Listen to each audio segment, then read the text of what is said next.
Hawaasa keenya kabajamoo midhaan kun midhaan kumtaala 450 kana malkaa gurraachaatti ergannaa malkaa gurraacha bishaan gurraacha ani bar bishaan gurraacha malkaa gurraacha dambeeku baara keenyaan dhufe bar kuban qabu bar suma dhugumaati malkaa bishaanitti beena malkaan waa lama immoo malkaan tokko bishaan waraabanii tokko dirree lolaati malkaa jechuun laga jechuun laga gartee raaree badhee jettee argee baaleen akkasana jechuudha hawaasa keenya kabajamoo midhaan kumtaala 450 kana inshallah bishaan gurraachaatti ergachuudha deemna maatii 700 jiraachi maatii 700 kana midhaan kumtaalli kumni tokko midhaan kumtaalli 450 isa kamtu irra rakkataadha jechuun moo keessa beeketti waan ta'aniif sheeka keenya ulfaadhaa kabajamaa subii salaatanii isaanis akka keenya hin rafne achi kaanii edaal kan namni taajjida bulaniiti akkuma sanaan makiinaa qabatanii dhufanii nu dura adaamaatti nu eeganii galatoomaa ulfaadhaa waan jette jedheen kanuma wanni asirratti fe'amee ispoonsarii makiinaa ispoonsarii midhaan kanaa yaayaadhaa fi bayaani namsadii namsadii marsanii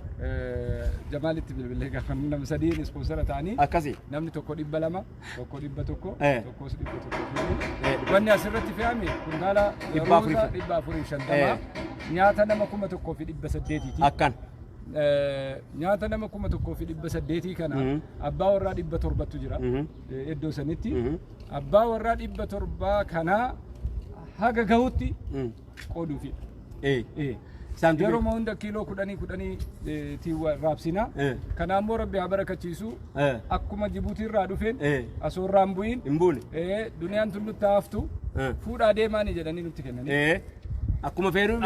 makiinaatti hin dhufeen akka Jibuutii irraa dhufeen asoo bakka tokkotti hin bu'in asumarraa konteenaraan akkuma jiru kanaan fudhadhaa deemaa jedhanii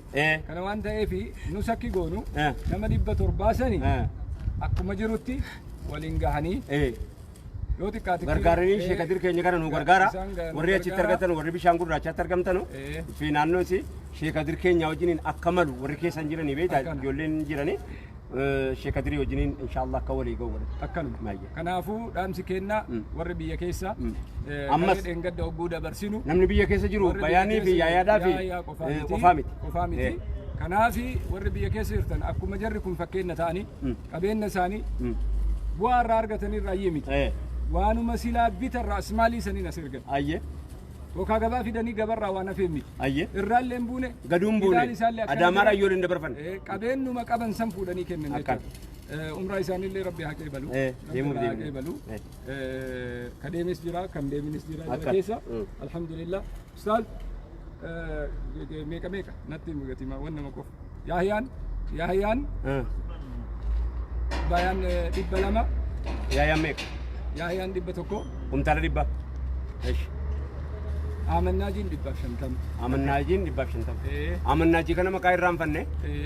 sadii taateeti amannaajiin 150 yaayaan 100 bayaan 200 isaan kun as qofa miti kan jarri geessanii dheengaddasi sulultaa bakka adda addaa irratti geessanii raabsaniiru muktaarii wajjiniini hirmaannaa guddaa godhanii jara sanaafis raabsaniiru hawaasa keenya kabajamoo wanni isiniin jennu akka gabaasaatti osoo hin taane akka ummanni warri biyya keessaas hirmaannaa isaa itti fufee jira hirmaannaa isaa ummata ofii bira dhaabbachuudhaaf kanaaf halkan akka uummataa bulleen dabarfannee dhufne ulfaadhaa isin warri isin dhaqqabe immoo warri bishaan gurraacha hanganuma nuu guddifadhaati inshallah ammas immoo ntaabbanna isiniin jenna salaamu alaykum warahmatullahi wabarakatuh kanarratti wanni jennu jarri kun fakkeenya isinii haa ta'an akkan warri biyya keessa jirtan fakkeenya isinii haa ta'an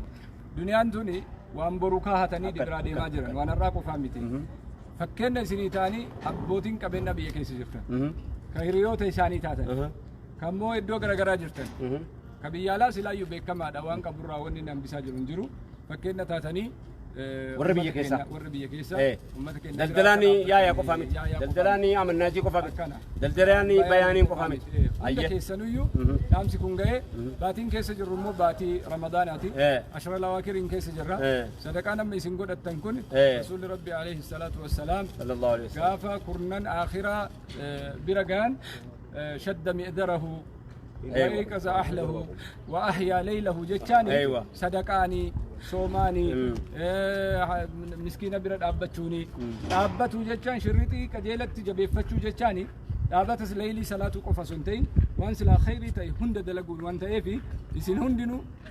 dhuma baatii ramadaanaa kana keessatti ajrii teessan dachaa taatee akka isin deebitu rabbiin akka leelatul qadriin isin waffaqu ibaadaa irratti akka jabaattan gargaarsa akkanaa miskiina hawaasa keenya kan nyaachuu dadhabee dhuguu dadhabee waan ittiin soomu waan ittiin faxaruu dhabe kana bira akka dhaabbattan jenna sheeka dhaamsa kenna isinitti kennaa jirra dhaamsi wanni isin ummata dabarsitan maali dhaamsi kun yoo jiraate isinirraa fudhanna akka jiru kanatti fuutanii amaanaa rabbiiti hawaasa keenya miidhamaadha achi qofaan miti naannoo biraallee akkanumatti miidhamaa jira buraayyuu jira suluulaa jira kalyaa jira lagataa jira sabbataa jira duukam jira bishooftuu jira galaan jira bishooftuutii fi galaanii fi waan adda addaa hawaasni keenya harka isaa bal'isaa jira ijoollee warra bahaa akkuma ustaaz Raayyaan jedhe waan daddaa godhaa jiranii dhaamsa kana nurraa fuudhaa jirtanii maal jettu yoo dhaamsa qabattan inshallah waanillee dhaamsa biraan qabu warra akkanatti horii isaanii mallaqa isaanii karaa rabbii keessatti sadaqatee miskiina sa'aatii kana beela'u ka sa'aatii kana waan afaanitti fidu hin qabne ka sa'aatii kana nama isaa to'atu duuba midhataa jiru miskiina akkasiisan biyya keessa deemanii qabeenya isaaniitiin warra sadaqateef rabbi sadaqaa kana rabbi isaan irraa haa qeebalu isinillee warra dhimma kanaaf dhaabatee dhimma kana qindeessee qindeessummaa waan kanaatiin hirriba dhabee halkanii guyyaa ummata kana gargaaruuf akkanatti deemu rabbiin hirriba jannataa hirriba gaarii rabbiin isin haa uffaqu jannata keessatti warra hara baafatu rabbi isin haa taasisu an ammoo amaanaa tana isinirraa fuudhee akka maluuf bakka malutti inshaallah warra naannoo koree naannoo hawaasa naannoo warra kaabinee naannoo san hoogganan wajjin ta'uudhaan isinirraa geessuuf anis waadaa isinirraa hin fuudha inshaallah kanuma warri hafan akkuma ustaazonni keenya jedhan qabaataan baay'ee rakkataa biyya keenyaa qabaataan biyya keenyaatu silaa hingaa biyya alaatittu waan hajamnuuf hin qabnu sababaan qabeenni biyya keenyaa rakkataa biyya keenyaa gahuu wanti dhabeefi duraan qindeessatu hin turre hin qindoofne har'a ammoo alhamdulillahi rabbil aalamiin kuno faaruun ka rabbiiti qindeessitoota amanamoo warra amaanaa ummata islaamaa amaanaa ummata keenyaa baadhachuuf dandeettii qaban ga'umsa qaban rabbiin nu baasee jira jara kana akka carraatitti itti fayyadamnee karaa isaaniitiin miskiina keenya mana manatti biyya biyyatti bakka rakkoon jiru hunda akka dhaqqabdan qabeenyi nama tokkootu bakka hedduu ga'uu qabeenyi danda'utu kuufamee ta'a qabeenya kuuftanii irra hin taa'ina rabbiin warra qabeenya kuusee irra taa'u rabbiin komatee jira quraana keessatti akkuma rabbiin dubbate sanii hundinuu hin beektanii namni muslima ta'e ka aayaa rabbii hin beekne in jira jedhee yaadu kanuma dhaamsi kiyya galatooma ulfaadha. Oggoo achi geettanii warri waan kana qindeessee namoonni kun 700 ta'uu isaanii maatii jala jiru hunda godhe Mahammad Amin fa'aa jira achitti isin eegu walumaan taatanii jarris isin eegaa jiranii qindeessaa jiranii nama garee gareetti baasanii tolchaa jiranii